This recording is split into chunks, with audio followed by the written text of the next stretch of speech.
Hello student, welcome to our classes virtual classes 2.0। तो जैसा कि आप जानते हैं, हम पिछली क्लासेस में फैक्टर अफेक्टिंग ऑफ लर्निंग या फिर अधिगम को प्रभावित करने वाले दो कारकों के बारे में पढ़ चुके थे, जिसमें से पहला कारक था मानसिक स्वास्थ्य और दूसरा कारक था थकान। आज हम आगे के पॉइंट के बारे में बात करेंगे, जिसमें थर्ड पॉइंट है हमारे पास कार्य की कठिनाई। कार्य की कठिनाई से आपका मतलब है कि हार्डनेस ऑफ योर वर्क। कठिन कार्य सीखने में अधिक समय लगता है, इसलिए उसे ज़्यादा समय दिया जाता है, क्योंकि हमें पता है कोई भी वर्क अगर हार्ड है उसको तो हमें उसको करने के लिए क्या देना पड़ेगा, ज़्यादा टाइम देना पड़ेगा। तो विद्यार्थी उसे ज़्यादा समय ना दे तो अधिगम क्या होगा, प्रभावित होगा। अगर हम उसे ज़्यादा टाइम ना देंगे तो हमारी लर्निंग क्या होगी, उससे अफेक्ट होगी। विद्यालय में अंग्रेजी और विज्ञान विषय के प्रति बच्चों को ज़्यादा कठिनाई आती है। मतलब अपना अपना वो तो वह मतलब कि ये है कि जिस सब्जेक्ट में जो स्टूडेंट है उसको ज़्यादा हार्डनेस फील होती है, उसको उसको क्या है, ज़्यादा टाइम देना पड़ता है। और उसको उस सब्जेक्ट को बच्चों के लिए क्या है, स्कूल में पहले रखा जाता है। तो इंग्लिश और साइंस और ज़्यादातर मैथ में क्या है, बच्चों को ज़्यादा हार्डनेस फील होती है, तो इन सब्जेक्ट्स को क्या है, स्कूल में पहले रखा जाता है। इच्छा, आपका इंटरेस्ट क्या है, अधिगम विषयों की इच्छा पर निर्भर करता है। आपकी लर्निंग जो है वो आपके इंटरेस्ट पर निर्भर करती है। अगर आपका इंटरेस्ट ही नहीं है तो आप किसी भी चीज़ को सीख ही नहीं पाएंगे। यदि विद्यार्थी की इच्छा नहीं है तो अध्यापक उसको सिखा नहीं पाएगा और टीचर भी आपको नहीं सिखा पाएगा। अध्यापक के दिए गए ज्ञान को विद्यार्थी अपनी इच्छा से सीखता है। जो आपको टीचर अपनी नॉलेज दे रहा है, आप उसे क्या है, अपनी नॉलेज अपने इंटरेस्ट से सीखेंगे। इसलिए अध्यापक को विषय वस्तु ज़्यादा रुचिकर बनाकर प्रस्तुत करनी चाहिए। इसलिए मतलब कि ये इसका जो प्रिंसिपल है वो ये कहता है कि जो टीचर को अपना भी जो भी वो टॉपिक या कंटेंट दे रहा है वो क्या है, इंटरेस्टिंग बना के बच्चों के सामने रिप्रेजेंट करना चाहिए। कार्य की अवधि, मतलब वर्क टाइम क्या है, कार्य की अवधि क्या है। अधिगम करते समय या करवाते समय अत्यधिक लंबा नहीं होना चाहिए, क्योंकि उसमें क्या हो जाती है, रोचकता, मतलब कि इंटरेस्ट खत्म हो जाता है और बालक अधिगम ग्रहण नहीं कर पाता। अगर मान लो आपको एक कंटेंट जो है वो लगातार 5 घंटे तक पढ़ाया जाए तो आपका इंटरेस्ट उसमें क्या हो जाएगा, खत्म हो जाएगा। तो इससे क्या है, मतलब कि उसको छोटे छोटे पार्ट्स में डिवाइड करके सिखाया जाए तो वो क्या है, ज़्यादा इंटरेस्टिंग होगा। कक्षा में एक पार्ट को लगातार एक साथ ना पढ़ाकर खंडों में पढ़ाया जाए, मतलब उसे क्या है, पार्ट्स में पढ़ाने पर क्या है, वो ज़्यादा इंटरेस्टेड लगेगा। यदि उसे एक साथ पढ़ाया जाएगा तो क्या होगा, लर्निंग जो है वो आपकी अफेक्ट होगी, अधिगम क्या होगा, प्रभावित होगा। परिणाम की जिज्ञासा, ठीक है। अधिगम उस विषय वस्तु को प्रभावित करता है जिसका परिणाम अच्छा होता है। सीधी सी बात है कि अगर आपको किसी चीज़ का रिजल्ट अच्छा मिलता है तो आप उस चीज़ को ज़्यादा करना चाहेंगे, और जिस चीज़ का रिजल्ट आपको पता है कि अच्छा नहीं आएगा तो उस चीज़ को आप करना ही नहीं चाहेंगे, ठीक है। और जिस विषय वस्तु का या कंटेंट या टॉपिक का परिणाम जो है वो अच्छा नहीं होता तो बालक उसे नहीं सीख पाएगा, ठीक है। ये आप अपने आप पर अप्लाई करके देख सकते हैं। कक्षा में यदि विद्यार्थी कोई स्थान प्राप्त करता है, मतलब कोई स्टूडेंट है उसको कोई रैंक आता है, तो वह क्या है, वो उससे ज़्यादा मतलब वो धीरे धीरे ज़्यादा लर्निंग करनी सीखेगा। उसके बाद नेक्स्ट जो है वो फैक्टर अफेक्टिंग है, वो है सीखने की विधियाँ। अधिगम को प्रभावित करने में शिक्षण विधियों का महत्वपूर्ण स्थान है। मतलब जो टीचिंग मेथड, जिस टीचिंग मेथड से जो टीचर है वो पढ़ा रहा है, वो जो है हमारे क्या है, लर्निंग को क्या करेगी, अफेक्ट करेगी। विषय वस्तु की कठिनाई के आधार पर जो अलग अलग शिक्षण विधियाँ होती हैं तो वो टीचर को क्या करनी चाहिए, यूज़ करनी चाहिए। अध्यापक विषय वस्तु को पढ़ाते समय अनेक शिक्षण विधियों का प्रयोग कर सकते हैं, जैसे वो क्वेश्चनिंग मेथड का यूज़ कर सकता है, एग्जाम्पल मेथड का यूज़ कर सकता है, अलग अलग मेथड्स का यूज, डेमोन्स्ट्रेशन मेथड का यूज़ कर सकता है। मतलब ताकि जो आपका लर्निंग है वो इंटरेस्ट बन सके, जो आपको वो कंटेंट रिप्रेजेंट कर रहा है वो क्या बन सके, इंटरेस्टिंग बन सके। उसके बाद है प्रेरणा, मतलब मोटिवेशन या अभिप्रेरणा, जो मर्जी आप बोल सकते हैं।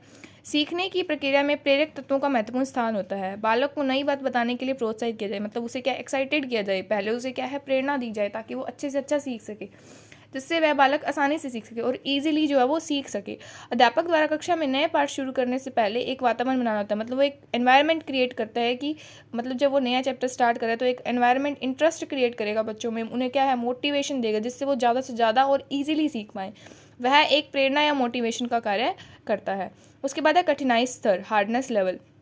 अधिगम करवाते समय कई प्रकार के सूत्रों का प्रयोग किया जाता है। मतलब सूत्रों से हमारे यहाँ पे कि सरल से कठिन, मतलब इजी टू हार्ड, या फिर ये कह सकते हैं कि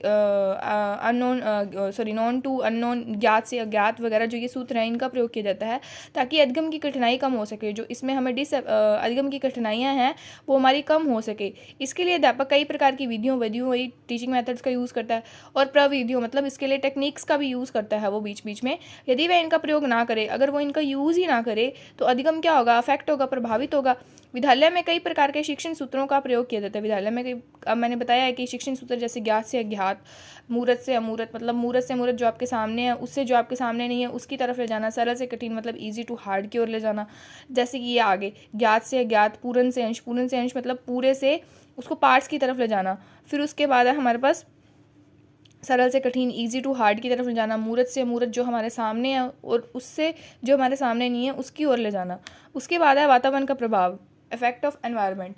अधिगम करवाते समय वातावरण का प्रभाव सबसे अधिक पड़ता है। ये तो यही है कि अगर आप मान लीजिए आपकी क्लास में जो है वो लाइटिंग की नई व्यवस्था नहीं है तो आप अच्छे से नहीं पढ़ पाएंगे, तो वातावरण का प्रभाव क्या है, हमारी लर्निंग पे पड़ेगा। अधिगम करवाते समय अध्यापक का दायित्व है, मतलब कि टीचर की रिस्पॉन्सिबिलिटी है कि सबसे पहले वह क्या करे, वातावरण का निर्माण करे। सबसे पहले वो क्या है, एनवायरनमेंट क्रिएट करे एक बहुत अच्छा।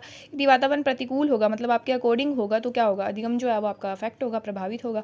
कक्षा के आसपास का वातावरण, प्रकाश मतलब लाइट और भीड़, सर्दी, गर्मी जो है सब कुछ क्या है इसको अफेक्ट करते हैं। उसके बाद अध्यापक का व्यवहार, behaviour of teacher towards your, मतलब आपके टीचर का आपकी तरफ बिहेवियर कैसा है। अधिगम करवाने में अध्यापक का व्यवहार महत्वपूर्ण होता है, मोस्ट इंपॉर्टेंट रोल जो है ये अदा करता है।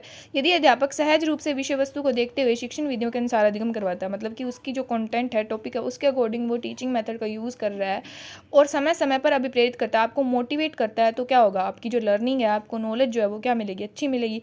यदि वो लगातार आपको पढ़ाया जा रहा है विदाउट एनी टीचिंग मेथड, सिर्फ वो आपको लेक्चर मेथड से पढ़ा रहा है, तो आपको क्या इंटरेस्ट क्रिएट नहीं होगा, आपकी लर्निंग अच्छी नहीं होगी। अध्यापक पाठ करवाते समय बीच बीच में प्रश्नों को पूछे तो अधिगम सही रूप से विद्यार्थी प्राप्त करेगा, नहीं तो अधिगम क्या होगा, प्रभावित होगा। मतलब अगर वो क्वेश्चनिंग स्किल का ज़्यादा से ज़्यादा यूज़ करता है, क्वेश्चन मेथड का ज़्यादा से ज़्यादा यूज़ करता है, तो क्या होगा, आपका अधिगम क्या होगा, अच्छा होगा। छात्रों की भागीदारी, पार्टिसिपेशन ऑफ स्टूडेंट्स। अब क्या है, अधिगम में एक अध्यापक भी तभी सीख पाएगा जब वह विद्यार्थी का पूरा सहयोग प्राप्त करे। इसमें क्या है, ये ज़रूरी नहीं है कि अधिगम में जो हम मतलब स्टूडेंट्स हैं वही सीखे, ये ज़रूरी नहीं है। एक टीचर भी आपसे सीख सकता है, उसे भी पता चलता है कि उसे अपने टॉपिक के अकॉर्डिंग कौन कौन से टीचिंग मेथड यूज़ करने हैं। कोई भी नया पाठ शुरू करने से पहले उस पर चर्चा की जाए, मतलब अगर आप कोई भी चैप्टर पढ़ा रहे हैं तो उससे पहले क्या है, आप उसके बारे में डिस्कशन करें पहले। बाल केंद्रित शिक्षा, बाल केंद्रित मतलब चाइल्ड सेंटर्ड, मतलब बच्चे को ध्यान में रखते हुए जो शिक्षा दी जाती है उसे क्या कहते हैं, बाल केंद्रित शिक्षा। को ध्यान में रखते हुए अध्यापक विद्यार्थियों को उनकी योग्यता मतलब उनकी एबिलिटी और विषय वस्तु मतलब कंटेंट के अकॉर्डिंग कठिनाई स्तर को ध्यान में रखते हुए सिखाए।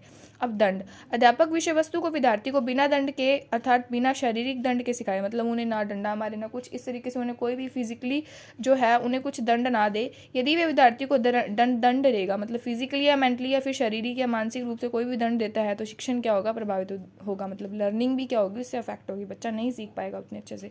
विद्यार्थी को प्रेरित पुरस्कार का लोभ देकर सिखाया जाए, मतलब कि अगर आप बच्चे को ये कहते हैं कि अगर आप फर्स्ट आओगे तो आपको एक चॉकलेट दी जाएगी, तो बच्चा ज़्यादा अच्छे से और जल्दी सीखेगा। उसके बाद नेक्स्ट पॉइंट है परिपक्वता।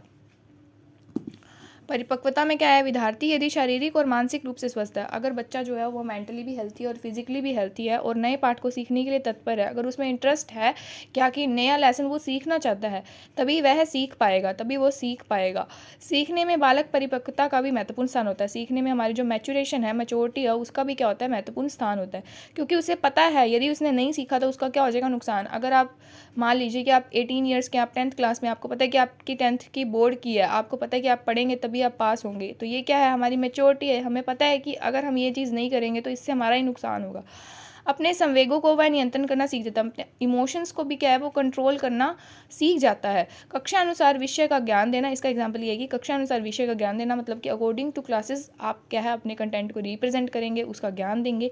और जिसमें बालक की आयु मतलब की है बच्चे की एज, स्टूडेंट की एज, कक्षा का स्तर, लेवल ऑफ योर क्लास क्या है, उसे सिखाने में क्या है महत्वपूर्ण योगदान देते हैं। नेक्स्ट है जो प्रतियोगिता।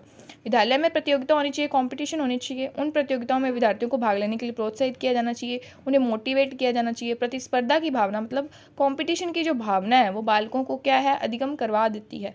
कक्षा में अध्यापक ने पाठ पढ़ाया, एक टीचर है उसने क्या है क्लास में एक चैप्टर पढ़ाया और सुनने के लिए दिया, उन्होंने क्या है उसे सुनने के लिए दिया, तो जिन विद्यार्थियों ने सुनाया उनकी क्या की गई, प्रशंसा की गई, उन्हें क्या है रीइंफोर्समेंट मतलब पुनर्बलन दिया गया।